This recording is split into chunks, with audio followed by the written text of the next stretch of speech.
This is CBC Winnipeg News.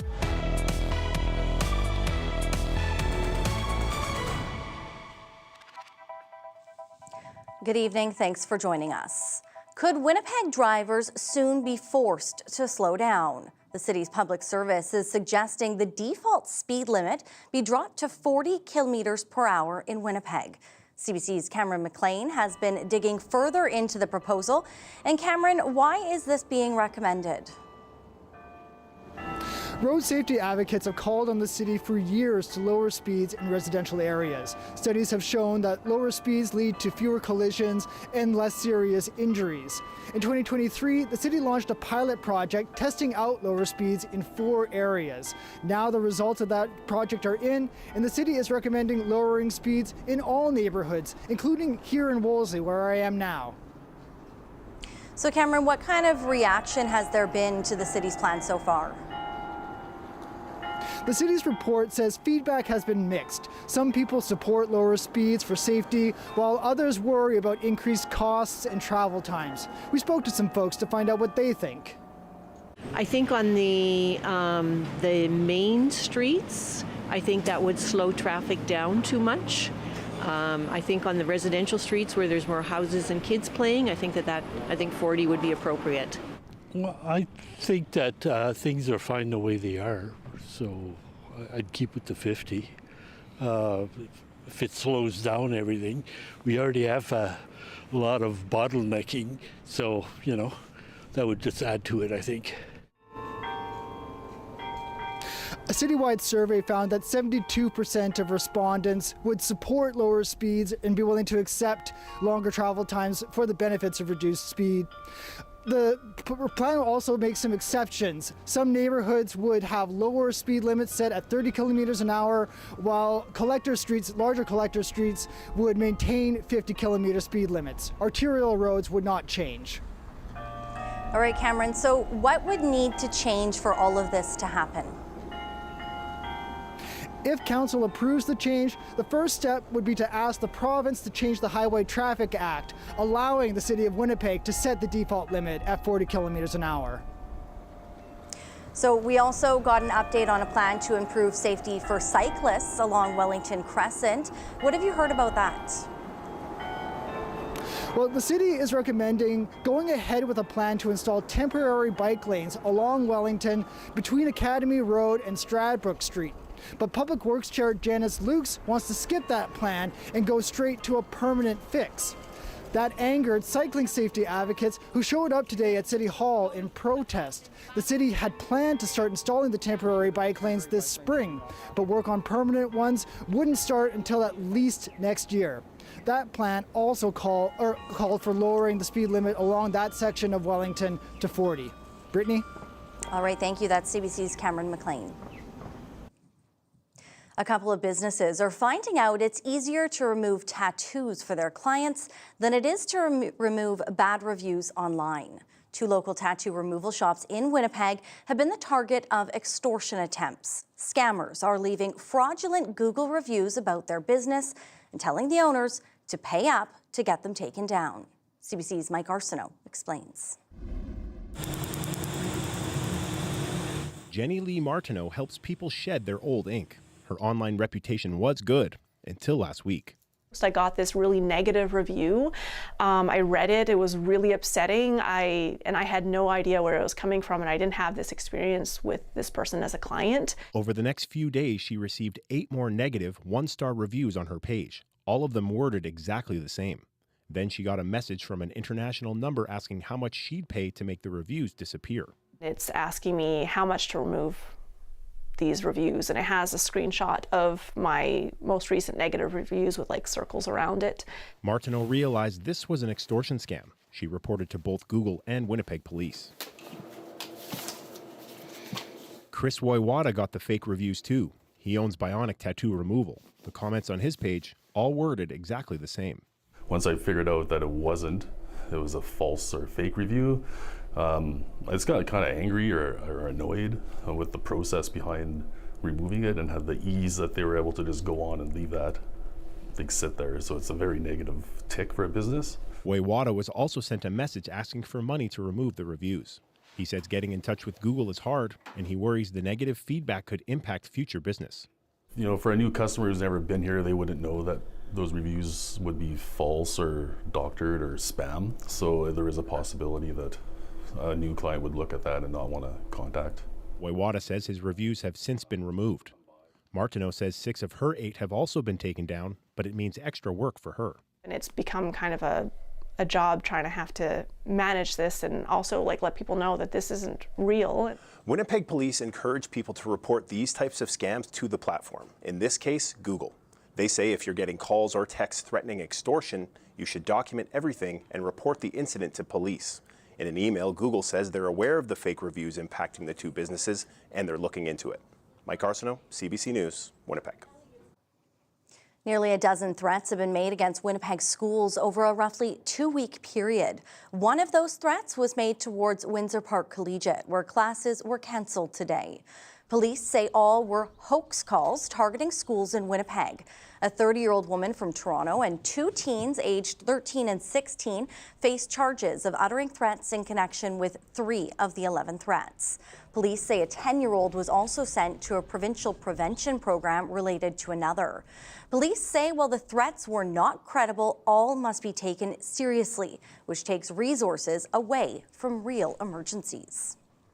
To those who think this is a joke, or that think this is an easy way to get off of school or get out of school or have class canceled, it's not a joke.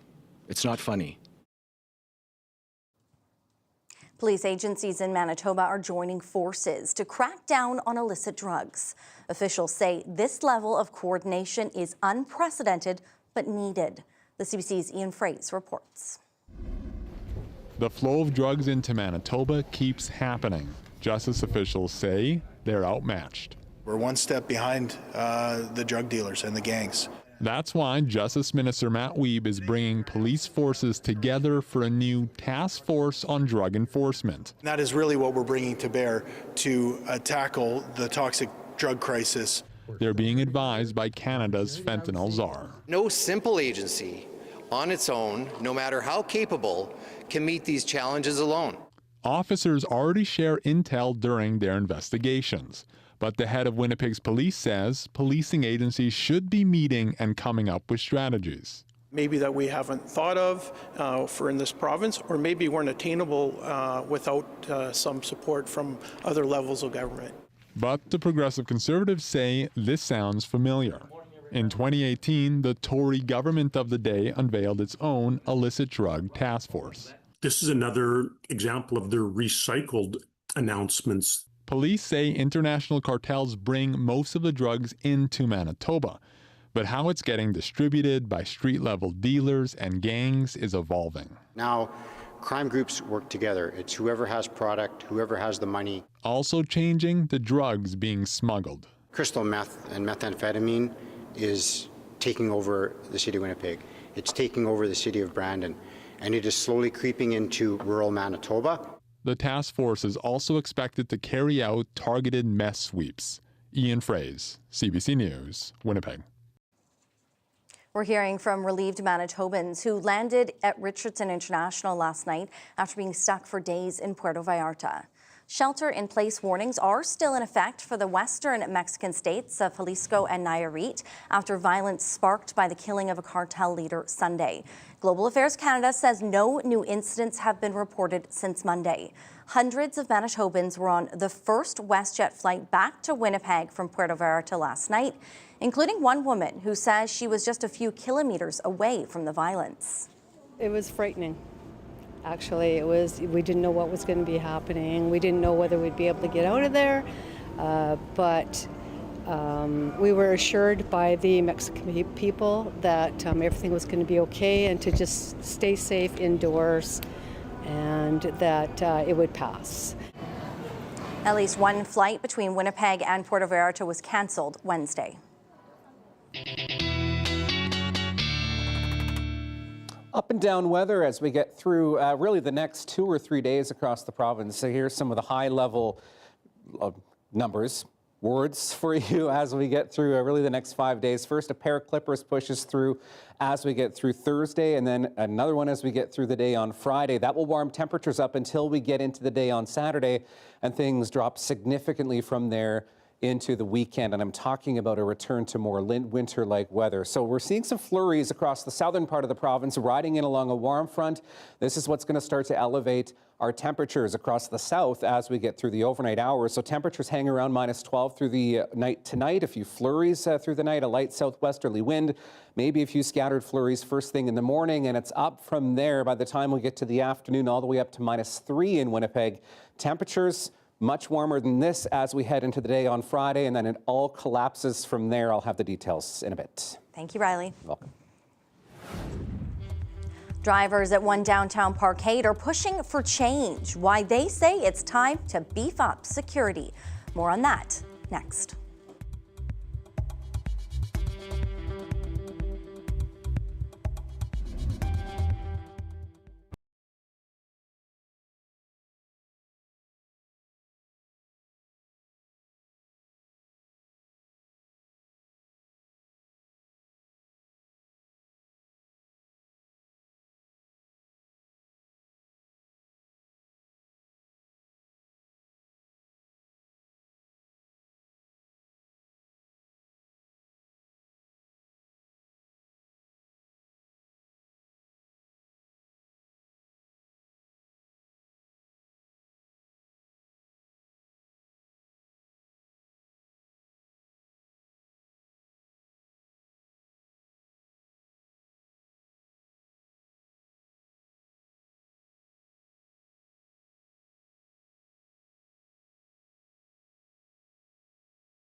Drivers at one downtown parkade want to see security upgrades after a string of break-ins.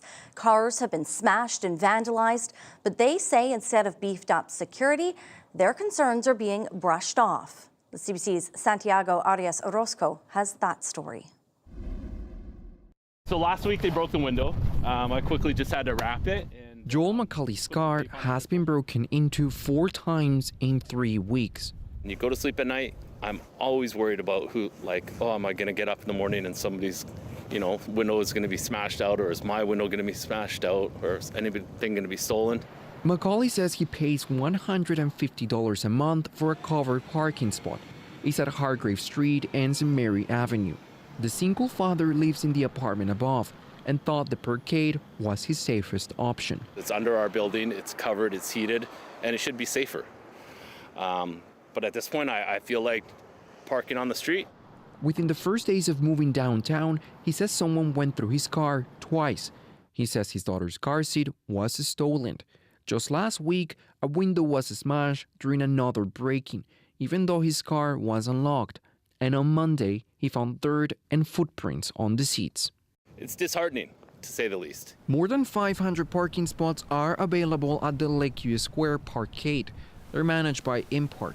McCauley doesn't think the company is doing enough. They basically told me that there's not much they can do, that this is Winnipeg and it happens. Angie Kwon parks in the same place as McCauley. Her car windows were smashed too, twice in less than a week. But besides the break-ins, Kwon says more people are roaming the parkade at night.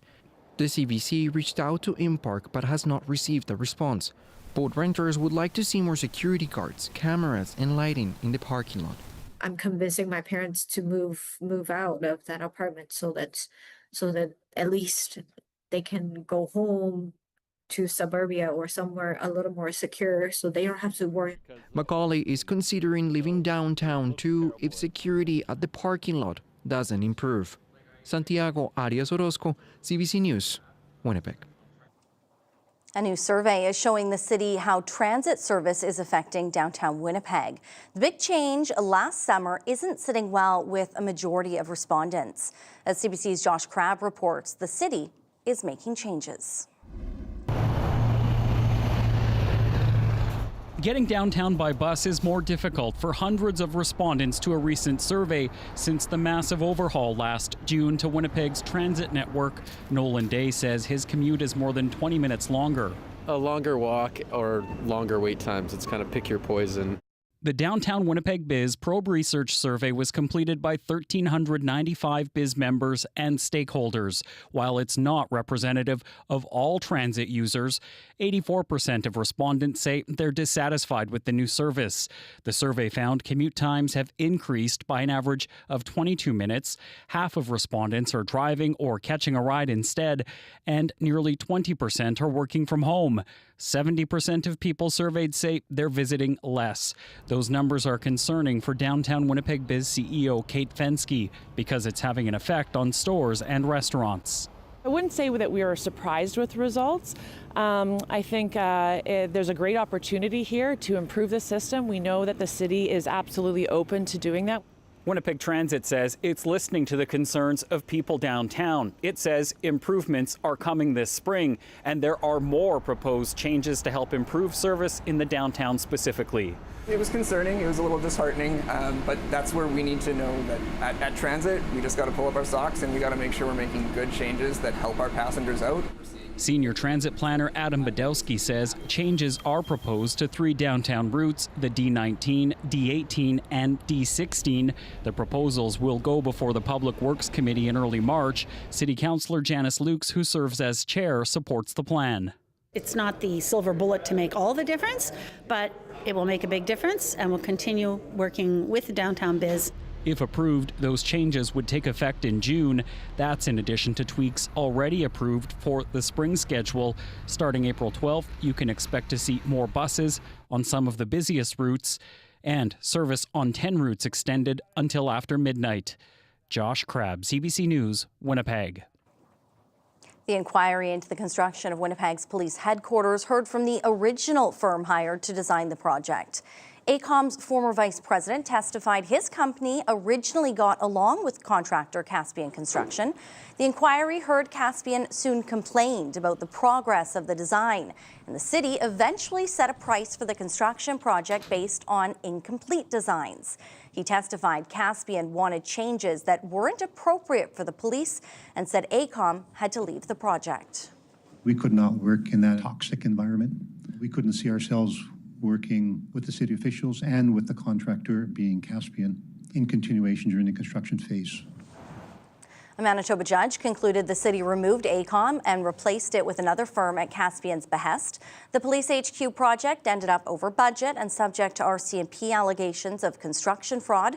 This morning, the former project director told the inquiry he wasn't aware of any fraud.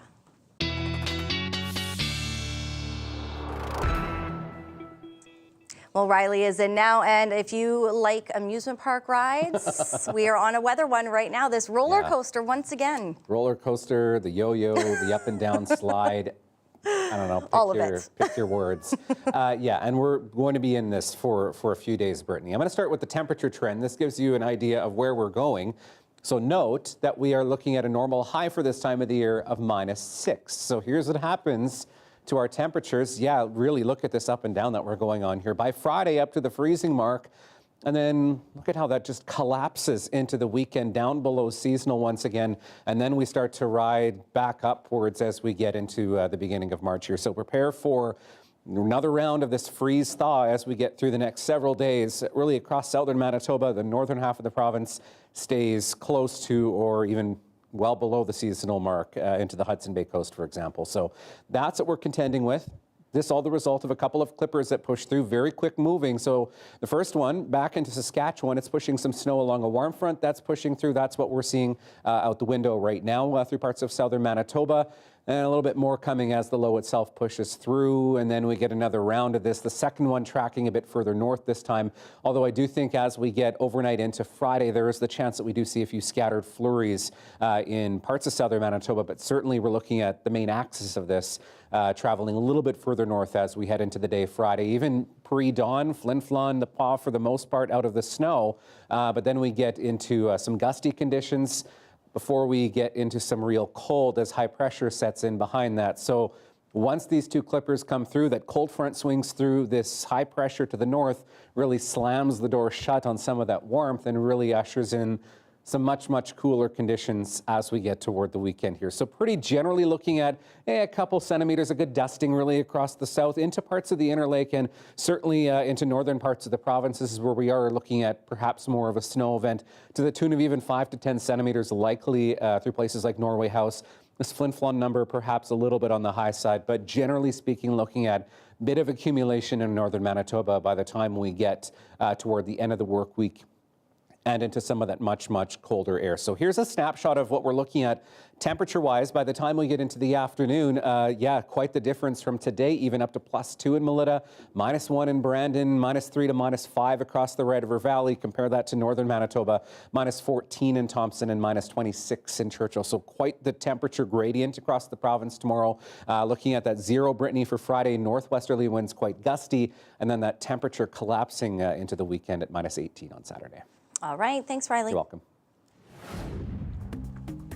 We have much more to come straight ahead. Stay with us.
Despite slumping poll numbers, U.S. President Donald Trump struck a defiant note in his long State of the Union address Tuesday night, rattling off all his wins over the past year and ignoring one recent controversy.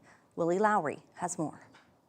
President Donald Trump stuck to the same message that really he's been repeating now for over a year, that America is back, the economy is strong, and that the country is raking in money like never before. And he really tried to focus on what he perceives as wins, from the economy to his immigration crackdown, though interestingly, he did not even mention the events in Minneapolis that really gripped the nation for several weeks. When I last spoke in this chamber 12 months ago, I had just inherited a nation in crisis with a stagnant economy, inflation at record levels, a wide open border, horrendous recruitment for military and police, rampant crime at home, and wars and chaos all over the world.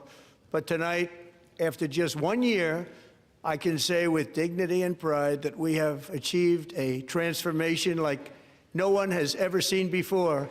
Again, he really focused on the economy, speaking of it in glowing terms about just how strong it's performing. Well, that's a bit of an exaggeration. He claimed that there was no inflation. While it certainly slowed over the last year, it still sits at about 2.4%. And for the most part, he stayed mostly on script. There were a few moments where he chided the Democrats, and he touched on the Supreme Court rulings striking down the use of the International Emergency Powers Act to impose tariffs, but he was fairly restrained for the most part. And this speech was full of symbolism and moments. Perhaps the most symbolic and memorable moment was when he invited the U.S. men's hockey team to enter the chamber. They received bipartisan cheering and applause, pretty much the only time that happened last night. Willie Lowry, CBC News, Washington. Well, there was also a surprise announcement during last night's State of the Union. Trump says Winnipeg Jets goalie Connor Hellebuyck will get the Presidential Medal of Freedom. The CBC's Matt Humphrey has more now on how the news is being received here at home. Along with his Olympic gold medal, star Winnipeg Jets goaltender Connor Hellebuyck will soon have another award. The highest civilian honor in our country, the Presidential Medal of Freedom. The Michigan-born Hellebuyck will become the first hockey player to receive the Medal of Freedom. Hellebuyck got his shaft of his stick on it. The reigning NHL MVP and three-time winner of Best NHL Goaltender, Hellebuyck stopped 41 shots by Team Canada in the Olympic gold medal game. Many Winnipeggers were happy to see him get the recognition. I think it was great that he got it. He did play a good game. He got lucky. We should have won that game. Honestly, it just comes down to hockey, and man, like the politics and all of that. I mean, good for him. He lives here in Winnipeg. He's an outstanding goalie, two-time Vezina winner, and so if he's going to get the Medal of Freedom, I congratulate him. Even Prime Minister Mark Carney weighed in, a former goalie himself. As a goalie, I respect his performance very much. Others think Hellebuyck could have turned down Trump's medal. The relations between Canada and the U.S., it was a little tone deaf in the way that he should have. To admire someone who is such a tyrant and who has been causing so many problems around the world seems like a slap in the face to Winnipeg. They've worked really hard and they're proud of it. I wouldn't necessarily throw stones at that. At the same time, if they did want to reject it or something, I guess I would also support that. Human kinetics professor Christine Dallaire says being conflicted is understandable. Some hockey fans are frustrated that their athletes from their teams are associating with Trump, but these athletes are proud for having won gold at the Olympics, and they are accepting the congratulations of their leader. Hellebuyck will be the 44th sports figure to receive the Medal of Freedom. Matt Humphrey, CBC News, Winnipeg. At least one person is dead, another 4 injured after a vehicle crashed into a drop-in center in Ottawa. A vehicle struck a building, and unfortunately 4 pedestrians were struck, and a man in his 70s has died as a result of his injuries. Police say the driver, one of the injured, was taken to hospital in stable condition. The drop-in center's website says it offers food, coffee, and warm clothes to vulnerable people. Ottawa police have not yet commented on the cause of the crash. Ottawa says it might make changes to artificial intelligence regulations. It comes after cabinet ministers met with OpenAI, the tech company that failed to forward information about the teen who went on to commit a mass shooting in Tumbler Ridge, BC. As Olivia Stefanovich reports, one minister said they were disappointed by the meeting with the company. How was the meeting? The federal government expected big changes from OpenAI. We did not hear any substantial new safety protocols outside of some changes to their model. The artificial intelligence minister summoned the big tech company to a closed-door meeting after learning it had troubling information about the Tumbler Ridge shooter, but didn't inform police until after the tragedy. And Canadians should know that as soon as this stuff happens, we will have, accountability, and we will get understanding. After sitting down with 6 OpenAI representatives for more than an hour, cabinet ministers left disappointed. Was there anything troubling that you heard? Yes. What exactly did you hear? They need to do a lot better, and the processes and systems need to evolve. The message that we delivered in no uncertain terms was that we have an expectation that there are going to be changes implemented, and if they're not forthcoming very quickly, the government's going to be making changes. In a statement to CBC News, OpenAI called the discussion frank, saying the ministers underscored that Canadians expected continued concrete action and heard that message loud and clear. From the outside, it looks like they had a chance to prevent this. British Columbia Premier David Eby is demanding answers from OpenAI and Ottawa. There should also be an obligation to report. The Prime Minister is promising to do something. Obviously, anything that anyone could have done to prevent that tragedy or future tragedies must be done. We will fully explore it to the full lengths of law and will be very transparent about that process. That unless the government has some mechanism to force these companies to do something, they may or may not do it. This tech expert says federal legislation that regulates AI platforms is long overdue. If you were in a jurisdiction like Europe, if there's the suspicion of a person committing harm, the platform would have an obligation or a duty under the law to report it to somebody. The federal government says it's weighing all its legislative options as it waits for OpenAI to report back on what it will do to prevent another tragedy. Olivia Stefanovich, CBC News, Ottawa. The national organization that represents teachers says violent behavior in schools has reached a crisis point in Canada. Teachers say they're experiencing it regularly and that it's affecting the learning of all students. The CBC's Kayla Hounsell explains. When the bell rings, classes are in and there's an expectation of safety. Increasingly, teachers say it isn't so. It's the first thing you think of when you wake up in the morning. It's the last thing you think of when you go to bed at night. She's not talking about extreme cases involving guns and loss of life, which are rare, but teachers say they're worried about everyday violent behavior. I have seen anything from furniture being thrown across the room, hitting staff, hitting children. Denise Kelly is still subbing after recently retiring as a full-time teacher in Nova Scotia, where more than 27,000 incidents of physical violence were reported in the last school year. It's absolutely a trend across the country, and it's one of the things that's also driving teachers to leave the profession.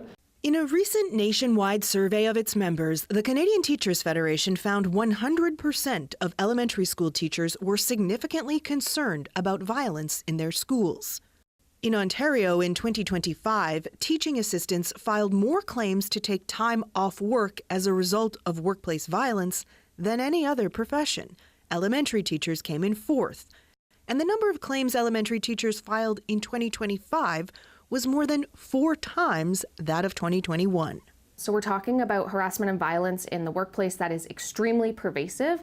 This researcher says the reason for the rise in violent behavior is largely due to funding cuts and students with greater needs, but also points to the affordability crisis. We find ourselves in a perfect storm of major stressors across this country and decades worth of legislation and policies that have culminated in violence becoming a symptom of a school system that's not functioning properly. I would have to say that technology is a big thing. Kelly says kids who are parked in front of screens don't develop the same interpersonal skills and the ability to self-regulate. At the end of the day, she says classrooms are not safe, students are missing out on valuable instructional time, and something needs to change. Kayla Hounsell, CBC News, Halifax. 4 people are dead and 7 are injured after a confrontation off the coast of Cuba. Cuba's Interior Ministry says a speedboat from Florida entered Cuban waters. When Cuban forces approached, they say they were fired on. Cuba's embassy in the U.S. issued a statement on social media. It reads in part, "The crew of the violating speedboat opened fire on the Cuban personnel, resulting in the injury of the commander of the Cuban vessel. 4 aggressors on the foreign vessel were killed and 6 were injured. The injured individuals were evacuated and received medical assistance." All right, well, with these cold temperatures right now and upcoming this weekend, this might not be a bad place to check into. The Leaf, you can head there. We have much more local news straight ahead.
A Winnipeg nurse accused of bullying patients and hospital staff over decades could lose her license to practice in the province.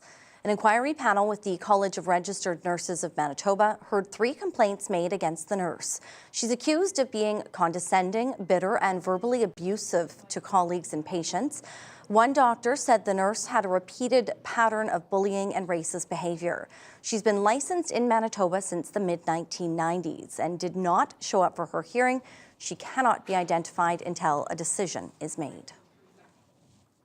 A Winnipeg chiropractor who pleaded guilty to voyeurism last year has been given a conditional discharge. Robert Stitt was charged after hidden cameras disguised as ceiling sprinkler heads were found at Natural Wellness Chiropractic Centre.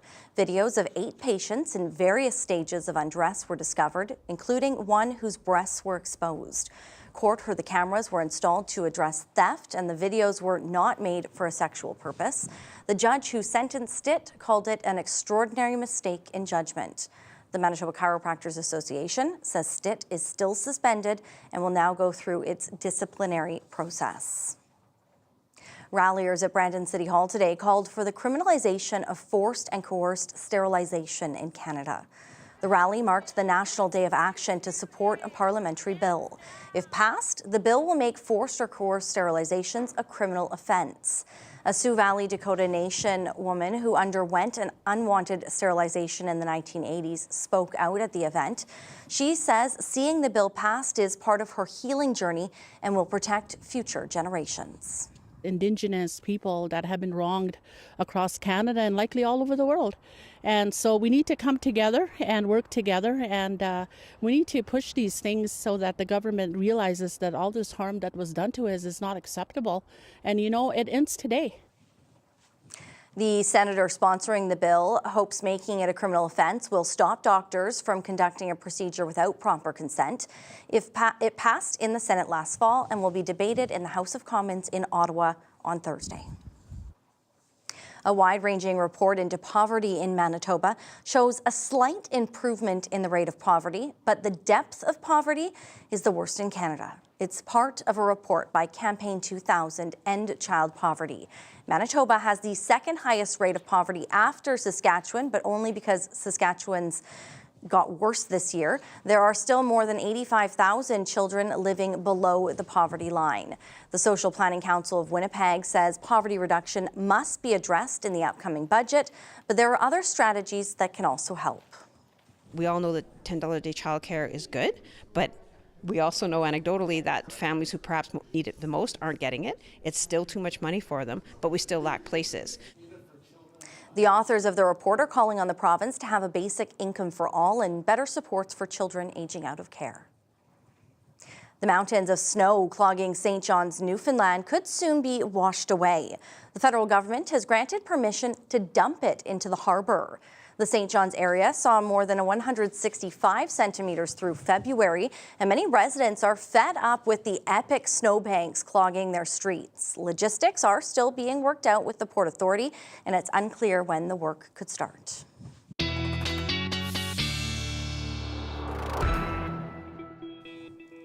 Well, as Manitobans, we know nothing about those large snow piles, do we? We could use some of that moisture. We just don't have the harbor to throw it into. Yeah, exactly. And there is actually more snow yet to come. Oh, boy. For parts of Atlantic Canada, looking at satellite and radar, there has been a little bit of snow in parts of Newfoundland today. Another weak system pushing through the maritime provinces is bringing a dusting of snow to parts of Nova Scotia into Prince Edward Island, and what you're seeing over Halifax right now on satellite, this will push up into Newfoundland as we get into the day on Thursday. Another 5, maybe even 10 centimeters of snow to come in some places, but some warmer temperatures, actually looking at temperatures closer to 5 or 6 tomorrow in St. John's. So a little bit of an up and down on the eastern side of the country as well. So it's not just us going through that up and down as well. All right, I've got not 1, not 2, not 3, but 4 pets to show you for our dog walking forecast tonight. OE, sage, rain, and wind, all from Ollie, and they're all rescues. So thank you so much for sending this picture in. Please keep sending yours, as always, to talkback@cbc.ca. Well, certainly a pretty nice day tomorrow for a dog walk. -3 in Winnipeg, I mean, some cooler temperatures into northern parts of the province, but winds will stay light as we get through the day tomorrow. And we're now officially into post 6 p.m. sunsets. So perhaps an early evening dog walk, more your thing before it gets super dark out there into the overnight hours. All right, here's a look at temperatures today. -13 in Winnipeg, -9 in Brandon, Melita, -7, -10s into western parts of the province. Temperatures much warmer than this as we get through the day tomorrow. We'll talk about that now as we get through the night tonight. Temperatures actually rising. So some of the numbers that you see on the board, particularly in the west, we've hit these already. And temperatures through the night will continue to rise as we get through the night. So around -10, rising closer to -5 or -6 for western parts of the province. Overnight, -27 in Thompson, getting down to -34 in Shamattawa. Partly cloudy skies, so quite the spread tomorrow. Clouds feature through northern Manitoba as we get through the day, and then there's this next round of snow that will push through. This is another quick one. It's out of the way for the most part by the time we get into Friday morning. And in the south, looking at a few scattered flurries first thing really here and there, and temperatures that pop up even into plus temperatures as we get into the afternoon. And your long range looking like this, mix of sun and clouds, -9 for the west into Friday, -16 for Saturday. And that's the trend really across the province. These temperatures much cooler into Saturday and Sunday. But have a look at some of these numbers for northern Manitoba. So into the northwest, that snow moves out pre-dawn Friday, and temperatures, Brittany, at -31 into Churchill by the afternoon on Friday as well. All right, thanks, Riley. Welcome. Well, there are some ruffled feathers in St. John's over the city's seagull culling program. Officials say the birds pose a serious hazard to aircraft. But as the CBC's Daryl Roberts tells us, bird watchers think there's a better solution. In St. John's, you can't go far without spotting a gull. But there is a place where they tend to congregate, in the thousands. Landfills, especially landfills that have food waste in it. Specifically, the Robin Hood Bay landfill, where as many as 25,000 gulls would gather on any given day. The problem is the landfill's proximity to the St. John's International Airport. Gulls can pose a hazard to aircraft, so in 2013, the city implemented a gull cull. Over the past decade, more than 11,000 gulls have been killed as part of this program. I don't think it's that effective. Jessica Lemaire studies cognition in birds with a specific focus on gulls. She says the St. John's gull population has actually been steadily growing for years. It's because they've learned that there's not a whole lot that can threaten them. Their biggest threat is actually another gull to them that will attack them and try to fight them for their food. So it's pretty ingrained. The city's wildlife management plan has also recommended deterrents, like pyrotechnics. Nothing seems to have worked. The plan does recommend diverting organic waste from the landfill to reduce the gull's food source. The city doesn't seem to be doing, the one main thing that might, disincentivize gulls from going to the dump, and that's diverting organic waste. The city spokesperson says the cost to do that would be significant, which leaves some critics believing that this gull cull is for the birds. Daryl Roberts, CBC News, St. John's. Well, a free plane ticket to a warmer climate would be a nice change to staring at the snow on the ground. But not all of us can be lucky. Juliana Grillo explains why an endangered turtle stuck in Canada is getting help back to the warm waters of the Bahamas. Hypothermic, weak, and emaciated. That's how Lucky the juvenile sea turtle was found in Digby back in the fall, when it is far too late and far too cold for her to swim back south. She's a Kemp's Ridley sea turtle, a species so endangered that it experienced a 90% population decline in the last 75 years. These turtles travel north to feed in the summer, and then back to their warm Caribbean waters in the rest of the year. After months of specialized care at the Atlantic Veterinary College in PEI, Lucky is traveling to the Bahamas. But it's not as easy as just booking a ticket. So you need a lot of permits. You're not allowed to just move endangered species across international borders. The United States government had gone into its shutdown when Lucky first arrived, which means that this just wasn't a viable option in this case, and we had to look at different possibilities. And we were thrilled that Bahamas was willing to take Lucky. It's at Atlantis Paradise Island, which is a resort that's pretty well known, I think, in our area, but also has this amazing animal care facility and rehabilitation facility. Martin is traveling with Lucky's veterinarian. They carried bags with small heaters, blankets, and other things to keep this tropical animal cozy. Initially, the plan was to get in the vehicle, travel directly from Charlottetown to Halifax and get on a plane, but the snowstorm made that a big challenge. So we actually had to come a full day early and then figure out how to logistically care for an aquatic sea turtle in a hotel environment. As you can imagine, that faced lots of challenges. And so we brought that type of salt I mentioned that's specific for aquatic species, and we mixed that in a bathtub full of water, but even little things like making sure we clean and disinfect the tub so there's no residue, for example, from previous shampoo or body lotions and things like that that might have been in it. Those things are all details we take into account. When Lucky arrives, a team in Atlantis Paradise Island, Bahamas will take her to her new temporary home. She will stay in the Wildlife Center in quarantine for a month until she's cleared to be released. Juliana Grillo, CBC News, Halifax. Still ahead, feeling a little anxious lately? Maybe this robot can help. We'll explain how when we come back.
The NHL's Pittsburgh Penguins have announced star forward Sidney Crosby will be out at least a month with a lower body injury. Crosby was injured during the Olympics in Canada's quarterfinal game against Czechia. He got hit twice in a span of 13 seconds and appeared to favor his knee when he hobbled off the ice. He did not play again in the games.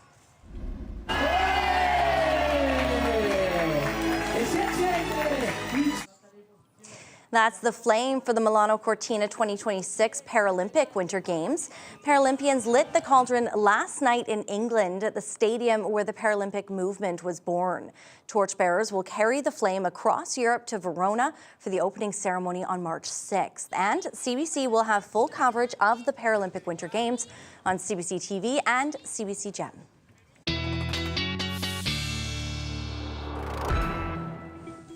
All right, something to see in the night sky on a totally unrelated note as we head into the weekend here. This on the night of February 28th, so Saturday, looking at skies clearing out, but cold for this one, a planetary parade of 6 planets. They'll all be centered on the western sky, clustered, not necessarily on a straight line, but all clustered on the western sky. So keep an eye out for that.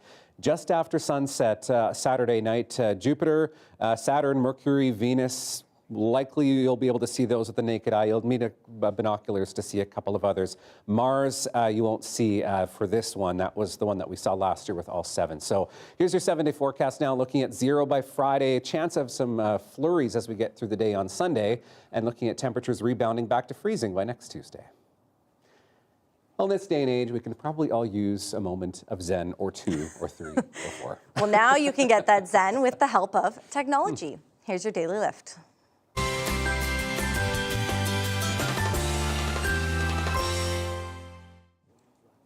This Japanese robot is looking to give people that sense of Zen with the help of AI. It's an AI-powered robotic monk known as the Buddharoid. The robot offers spiritual advice, and it's trained on Buddhist scriptures. It's programmed with movements and gestures like a human monk. It was designed by researchers at the University of Kyoto. They say the bot might come in handy when there is a shortage of human counterparts. I'm going to say tech is usually the thing that gets me the least Zen. It's usually the thing that causes me the most problems. See, I'm a bit of a techie, so I'm the other way around on that one. I like my technology. Well, the robots are taking over. Haven't they already? Have a wonderful night. We'll see you tomorrow.